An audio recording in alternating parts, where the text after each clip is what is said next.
Naoya Inoue has once again reinforced his claim for not only being one of the greatest fighters of this generation, one of the greatest pound for pound fighters of this era, but one of the greatest pound for pound fighters of all time, putting his name amongst those of Terence Crawford, Manny Pacquiao, Floyd Mayweather, Roberto Duran, Sugar Ray Leonard, Muhammad Ali, all these great fighters that are currently fighting or have gone before him.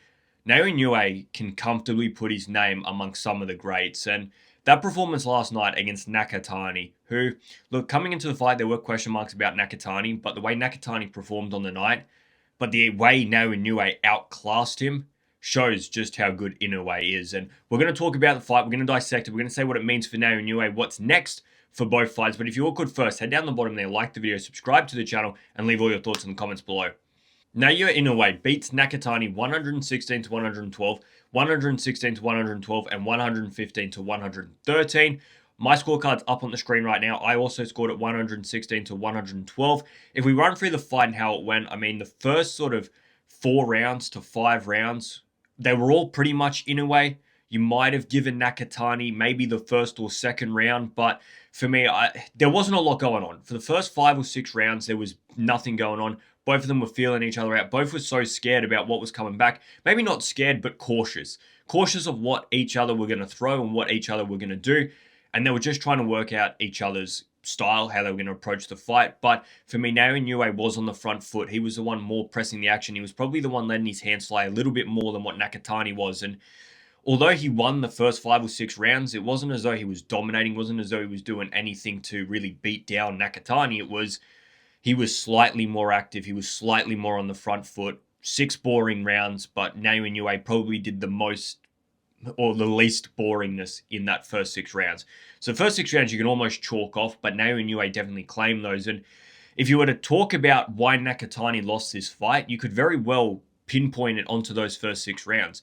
A Nakatani that's more active in those first 6 rounds, a Nakatani that really goes for it in those first 6 rounds, less cautious, probably goes a very, very long way of getting a very close decision, winning that fight, getting a draw, getting a result out of that fight. But to let the first 6 rounds go past you, not really testing your opponent, not really risking anything for those 6 rounds, you could very well say that Nakatani almost cost himself the fight, knowing that coming into the 6th, the 7th, the 8th round, and following that, he basically had to win every single round to get a competitive decision. Naoya Inoue and Nakatani really split the later rounds, so the fact that Naoya Inoue was able to claim majority of the early ones made it very hard for Nakatani. But the first few rounds, there wasn't a lot going on. I think Nakatani, if I was to say why Nakatani approached the fight that way, I would say Nakatani was having a little bit of, thoughts about what happened against Sebastian Hernandez and the power that Sebastian Hernandez was hitting him with and the way he was taking those punches, and was probably a little bit reserved in those rounds, a little bit cautious because of those thoughts coming back to that Sebastian Hernandez fight. But once Naoya Inoue started landing his punches and Nakatani started feeling himself, you realize, you know what, I am capable of doing it at this weight. And that's when we saw the best of Nakatani. Now we get into those harder rounds, the later rounds, the second half of the fight. And Naoya Inoue probably won the first sort of the 6th and the 7th round. I've actually got it written right here. I gave Naoya Inoue the 7th round. I gave Junto Nakatani the 6th round. Those 2 rounds were very close. They still weren't ultra competitive. But come the 8th, the 9th, and the 10th round, I gave all 3 of them to Nakatani. Nakatani coming out for that 8th round, Rudy Hernandez in his corner came out and said to him, you've got to start going here. You've got to start winning these rounds. You've got to start letting your hands fly. Let it all go.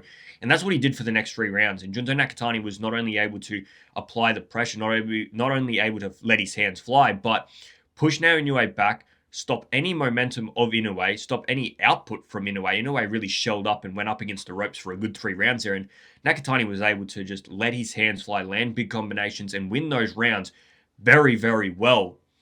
But then we saw the class from Naoya Inoue. And this is why Naoya Inoue is one of the greatest fighters and shows how classy he is, because you lose 3 rounds in a row, 4 of the last 5 rounds. Coming into the 11th round, Naoya Inoue says, I've got to reassert my dominance here. And that's exactly what he did. He got back on the front foot, reestablished the jab, started letting that right hand fly, and all of a sudden he was on the front foot and beats Junto Nakatani for the 11th and the 12th round, closes the show. And you know what? If he doesn't stop that momentum, if he doesn't outclass Nakatani late in that fight, he probably goes to a draw, if not a loss, to Nakatani. And for Naoya Inoue, at that point in that fight, where all the momentum is against him, to be able to just come out in the 11th round and switch it entirely to win those last 2 rounds, when there are lots of question marks about Inoue's, performance at super bantamweight, his performances late at super bantamweight, is he able to hold this weight anymore? Is it causing him problems later in fights? We answered all those questions. He says, I might be struggling at this weight, but I am so good. I'm going to showcase that. And that was the difference in this fight. Naoya Inoue was just the classier, better fighter than Nakatani. That at the end of the day was the difference between them. Yes, there is a weight thing. Naoya Inoue is more natural at that weight, but Nakatani, there can't be this many excuses about a guy that stands so much taller than Inoue, has a height and reach advantage over Inoue, moving up a division. For me, the excuses can't fly. This was a very, very high competitive fight. And the only difference in this fight, it wasn't a weight thing. The only difference in this fight was Naoya Inoue was better on the night. Now, for Naoya Inoue, going forward now, that's the big question. Unbelievable performance by Inoue. I mean, he beat Nakatani, who was undefeated at this point, a 3-division world champion, unified at bantamweight. Nakatani is an unbelievable fighter, and Naoya Inoue is just, that's probably his best win of his career. I mean, his best name on his resume is now Junto Nakatani, in my opinion. And for Naoya Inoue, going forward, at his age, at this weight, I'm not sure he can compete any longer at super bantamweight. I do think that Naoya Inoue, one division up, performs better over the course of 12 rounds. I don't think we see that slump late in the fight. But he's also given away more height and more reach and more weight, because Naoya Inoue was small for super bantamweight. Going up another division, he's going to be small amongst those guys. I mean, Brendan Figueroa, Shushu Carrington, these guys are going to be massive compared to Naoya Inoue. But for Naoya Inoue, if you're able to step up one more division, if you're able to start beating world champions in yet another division, a division where you're smaller than everybody else, I mean, his resume is just going to keep getting better and better and better. And these talks of where he ranks among pound-for-pound fighters right now, where he ranks for pound-for-pound fighters of all time, I mean, these questions, if he goes up another division and starts dominating there, he could be talking about Mount Rushmore level fighters. That's how good Naoya Inoue is, but I think he still has to go up another division and conquer it. Do we want to see a rematch between Inoue and Nakatani every day of the week? I think we see this fight again, and we see a better fight. I think they were so cautious for the first 6 rounds. The second set of 6 rounds, when they started feeling each other and worked each other out, we saw them, going back and forth. We saw the styles meshing. We saw the fight styles going together. And I think we go again, and we probably see that for a longer period of the fight. The question is, where or when does that fight fall? Because for me, Naoya Inoue versus Junto Nakatani at super bantamweight or at featherweight is a very different fight. And if it goes to featherweight, Junto Nakatani is going to get bigger and stronger and better. But I also think Naoya Inoue is going to get better. But he's also going to have that disadvantage of how big Junto Nakatani is going to get. So it will be interesting to see whether or not they ever fight this fight again. I think Naoya Inoue needs to work out what division he's going to fight at. He did state after the fight that he wants to take some time. He fought 4 times last year. He's already fought this year, the hardest fight of his career.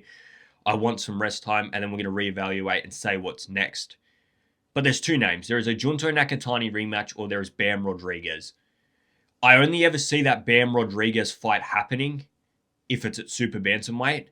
I think if Naoya Inoue says, I can't make super bantamweight now, and he moves up to featherweight, I'm skeptical of whether we're ever going to see Bam. Now, Bam's going to take his first fight at bantamweight against Antonio Vargas. I expect him to win that fight, and I expect him to win it. And then if Naoya Inoue still at super bantamweight, move straight up and take that fight. And for me, that is the fight. I actually think Bam Rodriguez is a better fighter than Junto Nakatani, and I think that fight there, if there's anybody in the world right now that can dethrone Naoya Inoue, it's Bam Rodriguez. Unless, of course, Naoya Inoue starts moving up ridiculous amounts of divisions and starts taking on people that are just too big for him. Right now, at super bantamweight, Bam Rodriguez, for me, is the best chance of beating him. I think Junto Nakatani in a rematch has a very fair chance of beating him as well. So don't make it sound like I'm writing Nakatani off completely, but we have seen Naoya Inoue beat Nakatani. Bam Rodriguez, if he can make that weight, there's not much size difference. I think there might be an inch between them. So lots of people say, oh, Bam's too small to go up there. No, he's not. He's not. He's like an inch shorter. So for me, Bam Rodriguez versus Naoya Inoue is the fight to make. I'd love to see it, but I'm skeptical, and I don't actually believe we will see it. I feel like Naoya Inoue is going to move up, and Naoya Inoue at featherweight, I don't know whether Bam in the short future is going to get to featherweight to challenge Naoya Inoue. I think if Naoya Inoue stays at super bantamweight and Bam moves up to super bantamweight, I think those fragilities of Naoya Inoue trying to make that weight gives Bam another advantage as well. So I think that's the fight to make. If that's not the fight we're going to see and Naoya Inoue does move up to featherweight, I would love to see Inoue versus Shushu Carrington. I think that fight would be unbelievable. Brandon Figueroa is a bit too much like, I think, Nakatani. I don't really want to see that fight, if I'm being honest. I think he'll get picked off. I think it will be quite easy. Saying that, though, stylistically, it could work in favor of Brandon Figueroa. I mean, you saw Sebastian Hernandez against Junto Nakatani. Brandon Figueroa very well could do the same thing to Naoya Inoue. He did it to Nick Ball. You never know in these situations. He's got such height and such reach and such size against Naoya Inoue. You wouldn't count him out. But for me, I'd love to see Shushu Carrington versus Naoya Inoue.